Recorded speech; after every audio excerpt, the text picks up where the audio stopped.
Hey friends, it's been about a month since I've done any kind of video, but I was very inspired because I'm about to leave Lake Tahoe and I want you to see it. And I want to talk about again the best way to live right now in this day and age. Just have to show you a quick scan of Lake Tahoe here. This is a terrific little beach where they're renting kayaks, and you can see what a beautiful lake this is.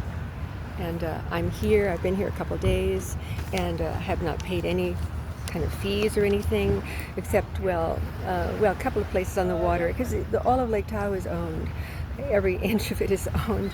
There's a couple of state parks, but they're so crowded with folks that have come from cities outside, and they're not, they're throwing things around and whatever. So hopefully Lake Tahoe will survive those kind of people.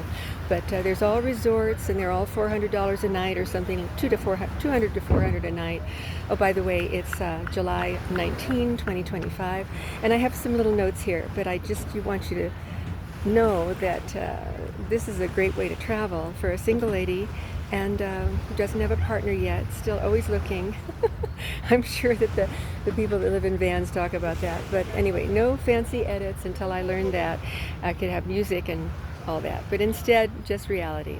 So I'm advocating again that if you have the funds to get a used van or a used vehicle that you can convert into a livable space, an RV, then I would say do it, because I'm saving about $1,500 to $2,000 a month. I'm not having to pay that. I decided not to stay in a resort down here, even though I could afford it, but that would be so ridiculous, because why pay that money when they're just making the bed and changing out the toilet seat cover? I don't know. It's really highway robbery. So best way to travel. I'm actually about to go to Bend, Oregon, and then farther up north I have some business in the Northwest, and then I'll get on the road again with some more films, and maybe better and maybe edited, I'm not sure. But I want to tell you that I don't have a refrigerator. I wish I did, but I need solar on top in order to do that. And that's going to be a couple hundred, 2 or 3, 400, to put solar and solar panels that are flexible. So I'm looking for a crafts person to do that. Also, that would help me with a refrigerator, because right now I have a cooler that I have to put ice in about every other day. If I get block ice, it's every other second or third day. If I get the other kind of ice, that goes in half a day. So, which is the crushed ice or the cube ice. I do have a hot box and I'm going to show you the van in a minute. I'm going to scan it in a second. I have a hot box I can put a frozen meal in, and it's pretty fat. Well, it takes about an hour, but truckers use them. It's a little hot box. You can get it online. I have a small skillet so I can fry up something once in a while, but I'm not much for fried foods. I was about to get an air fryer possibly. Then I have a teapot as well, and I can have my coffee in the morning. I make it myself. I put collagen in it, and also mushroom extract or mushroom tincture, and I just put all kinds of things in your coffee. Make it really healthy. I do empty the potty once a day, and it's really easy to do. No problem there. I power up the Jackery. I do have a 1,000-watt Jackery that I power up every day, but once in a while I skip a day if the power didn't go down too much in the night. I just use an electric blanket. Sometimes, the teapot, and sometimes the skillet, sometimes the hot box. Also to power up my device, this phone, I use that. The Jackery will power that up. Curling iron, which I didn't do much today. My hair looks a wreck, but anyway, that's okay. So I use that Jackery a lot, 1,000-watt, and I could have gotten a 2,000-watt. It would have been probably $1,000, but I got that one on sale for $400 at Christmas time. I do teach ESL out of my van, and I will pick up some more students hopefully, because I'm finding that I don't really want to work these jobs that they have out there for teachers. Education is in transformation. They're getting rid of the Department of Education, and I say hallelujah to that. That'll get rid of the unions probably, which were the Marxist influence in these schools, and the kids are being very, very groomed and very indoctrinated. It wasn't so much long ago in the 50s and 60s. It was a little bit, but the Prussian model. But now with Carter long ago doing the Department of Education, just these unions took over and they want to run everything. So that's got to change totally.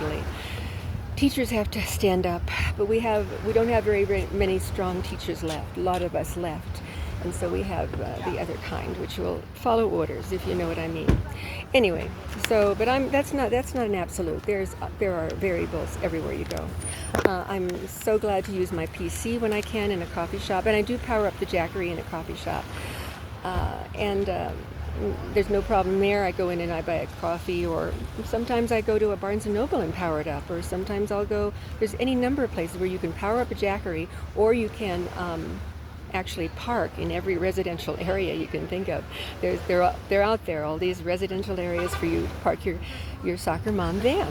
I have a 2008 Sienna, and it's a light green, and I just lost the bumper, but I got a new one.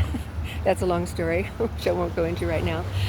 So I'm just mentioning all of these different items because I want you to be aware of how, not easy, but how it can be done if you plan for it.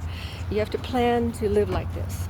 And people that are put into circumstances where they didn't plan, I do feel sorry that they have to go through that. And there is a certain amount of hardship involved in living like this. There's a certain amount. It would be easier for me to go to a house or an apartment and get things done and go to work and that sort of thing. But I decided to travel.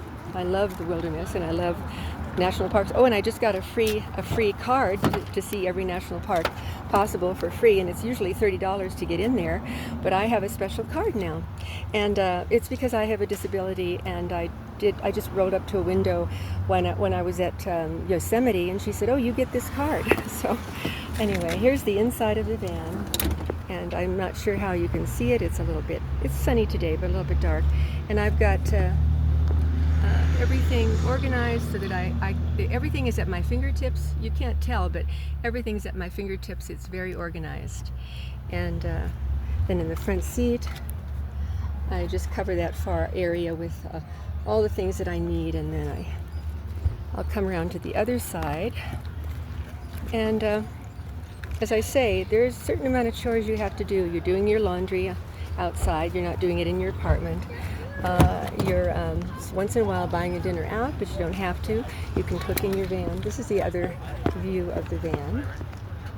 And I'm not sure how much you can see, but I've decorated it a little bit, but it's got everything at my fingertips, and that's what I think is really important.